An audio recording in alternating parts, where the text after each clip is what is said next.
វីដេអូនេះបង្ហាញពីការ download វីដេអូចេញពីក្នុង YouTube ក្នុងម្ដងយើងដោនបានច្រើនវីដេអូណាដំបូងយើងបើកកម្មវិធី Vandasia ហ្នឹងមក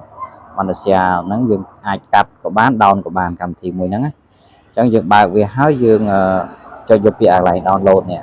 យកពាក្យ download ហ្នឹងហើយយើងទុកវាម្ដុំយើងទៅចូលក្នុងជ្រាំមួយមកrồi tới rồiចូល YouTube ហ្នឹងគឺដើម្បីយកវីដេអូណាដែលយើងចង់យកមកកាត់យកមកលេងវាអញ្ចឹងយកមក download ហ្នឹងហើយឥឡូវចង់ធ្វើពីអីយើង down មកឥឡូវនេះមានកាត់កញ្ចក់មានអីអញ្ចឹងណាកាត់កញ្ចក់សម្អាតត្រចៀកអីមើលទៅអាណាតំណងដែលយើងថាចង់គិតថាចង់លេងយើង down មកឥឡូវនេះយកពីកញ្ចក់មួយ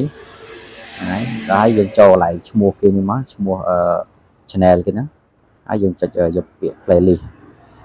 យកវីដេអូក៏បាន playlist ក៏បានបើវាច្រើនគេ down តាម playlist មកយើងមើលវីដេអូណាមានច្រើនយើង down មកទៀតហ្នឹង99អញ្ចឹងយើងចុចលើវាមកចុចលើវាហើយយើង copy link ខាងលើនេះ copy link ខាងលើហ្នឹងមកហើយយើងទុកវាសិនយើងយកមកពាក្យយកមកដាក់ក្នុងកម្មវិធីយើងវិញ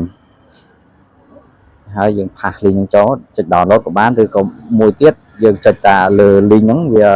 ឲ្យ down យើងមកយកមកអញ្ចឹងយើង download មកយកពាក្យ download មកហើយយើងរងចាំវា download ចប់ហើយអានេះយើងមើលវាថាវាវីដេអូណា download ខ្លះមានខ្លះមានវីដេអូខ្លះអត់ download មកហើយអញ្ចឹងយើងត្រូវមើលវាកន្លែងនេះយើងមើលវាថាវា download នៅកន្លែងណាហើយក៏យើងអាចកំណត់ឲ្យវានៅកន្លែងណាក៏បានដែរកំណត់ខ្លួនយើងស្រួលរហអញ្ចឹងណាហ្នឹងហើយអានេះ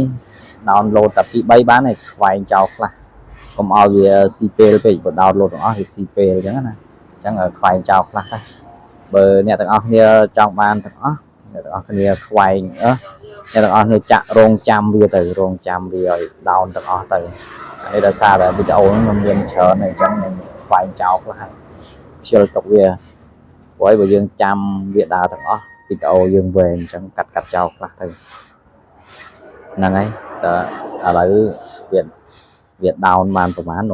វាលោតលេខនឹងឲ្យណាញ៉ា down បាន1បាន2វាលោតឲ្យឯង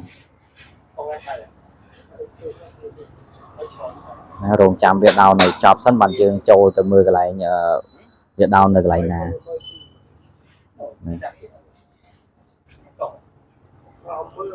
នេះ down ចប់ហើយអញ្ចឹងយើងទៅរកកន្លែងនៅកន្លែងណាដែលវា download មកអញ្ចឹងណានេះក្នុងត្រាយហ្នឹងហើយទៅយកពាក្យ Vandasia ហ្នឹងមកយកពាក្យ download ហូចអានេះមាន folder ច្រើនដោយសារ down ច្រើនអញ្ចឹងណាអញ្ចឹងបើយើងអត់តាន់ down ទេអាហ្នឹងវាមានតែមួយឯងនេះវីដេអូដែល down មិញហ្នឹងហើយវីដេអូដែលយើង down មិញហ្នឹងណាហើយវីដេអូហ្នឹងក៏មានតែប៉ុណ្្នឹងចាំមើលវីដេអូក្រោយចាំប្រាប់ពីរបៀប